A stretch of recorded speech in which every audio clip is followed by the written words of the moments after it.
Hmm. Cuma 100 ternyata. Assalamualaikum warahmatullahi wabarakatuh. Halo teman-teman, perkenalkan nama saya Nadif Rizna Azizi. Saya berasal dari MTS Negeri 10 Jember. Pada kesempatan kali ini, saya akan mendongeng sebuah kisah yang berjudul Suara Rupiah. Konon katanya, setiap rupiah punya cerita. Aku sih nggak percaya. Masa lembar sama koin punya cerita? Sampai pada suatu hari, aku mendengar suara aneh dari dalam tasku. Dan itu terjadi pada suatu pagi yang sangat aneh. Waktu itu, aku bersiap mau berangkat ke sekolah. Aku mengambil tasku perlahan. Namun, saat aku mengangkatnya, aku mendengar suara. Aduh, pelan-pelan dong. Aku langsung terdiam. Menoleh ke kanan, menoleh ke kiri. Tidak ada siapa-siapa. Namun, aku memiliki firasat bahwa suara itu berasal dari dalam tas. Aku pun melihat ke dalam, dan benar saja, aku mendengar suara kecil yang saling bersautan. Kamu sanaan dikit dong. Udah terlipat dari tadi. Aku langsung mundur, tidak percaya. Uang-uang dalam tasku berbicara. Perlahan, aku mengambil selembar uang lusuh. Dan saat ku ambil, uang itu berkata, akhirnya aku diangkat juga. Aku hampir saja menjatuhkannya. Kamu bisa bicara? Tentu saja.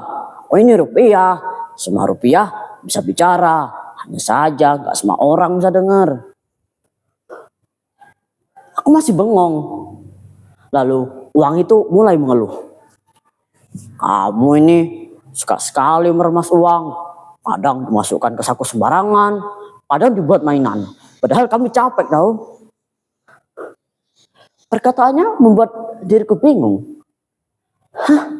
Kan kamu cuma rupiah. Dibuat beli es krim aja udah habis. Kalau kamu tahu, dapetin kamu itu gak gampang tahu. Iya bener. Kalau aku didapat dari jualan gorengan pagi-pagi. Aku didapat dari ibu yang menabung bertahun-tahun. Uang-uang dalam tasku mulai berbicara. Ada yang suaranya besar, ada juga yang suaranya cerewet. Aku sampai bingung mau mendengarkan yang mana dulu. Sampai tiba-tiba aku mendengar suara kecil dari bawah. Hampir gak terdengar. Aku paling sering terlupakan. Aku menoleh ke bawah. Dan ternyata itu adalah uang receh yang kubuang. Ya karena hanya 100 rupiah. Aku paling sering terlupakan. Kadang dibuat mainan, kadang terselip ke selokan, kadang juga tidak dihargai. Lagi-lagi aku dibuat bingung dengannya. Kan kamu cuma 100 rupiah.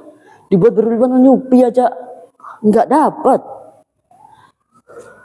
Walaupun kami kecil, aku tetaplah rupiah. Benar, kalau kami dikumpulkan, kami pasti akan menjadi sesuatu yang besar. Iya benar banget, aku dulu membantu ibu membeli obat. Aku membantu anak membeli buku sekolah. Suara-suara itu dari dalam tasku mulai berbicara kembali. Dan untuk pertama kalinya, aku sadar. Ternyata setiap rupiah punya cerita. Dulu, aku terlalu meremehkan rupiah. Padahal di baliknya ada seseorang yang harus bangun pagi-pagi. Ada yang bekerja keras. Ada juga yang menabung sedikit demi sedikit. Hanya untuk rupiah. Aku jadi teringat sesuatu. Saat dulu aku masih kecil. Aku pernah punya celengan berwarna biru. Nah, ini dia. Aku dulu saat mendapatkan uang receh, aku selalu masukkannya dengan senyum lebar. Yes, aku bahkan pernah sangat bangga saat cadangan itu mulai terasa berat. Tapi semakin dewasa, aku semakin berubah. Aku sering menghabiskan uangku tanpa berpikir panjang. Maaf ya, kataku pelan. Tidak apa-apa, yang penting sekarang kamu sudah mengerti. Sejak hari itu, aku mulai belajar menghargai uang. Aku tidak lagi menyimpan uang dengan berantakan dan mulai belajar kembali menabung sedikit demi sedikit. Dan itulah akhir dari kisahnya. Teman-teman, rupiah bukan sekedar alat buat membeli barang. Di baliknya ada usaha, kerja keras, dan harapan. Karena itulah, yuk kita sayangi rupiah. Karena dengan kita menyayangi rupiah, maka kita juga menyayangi Indonesia. Terima kasih. Wassalamualaikum warahmatullahi wabarakatuh.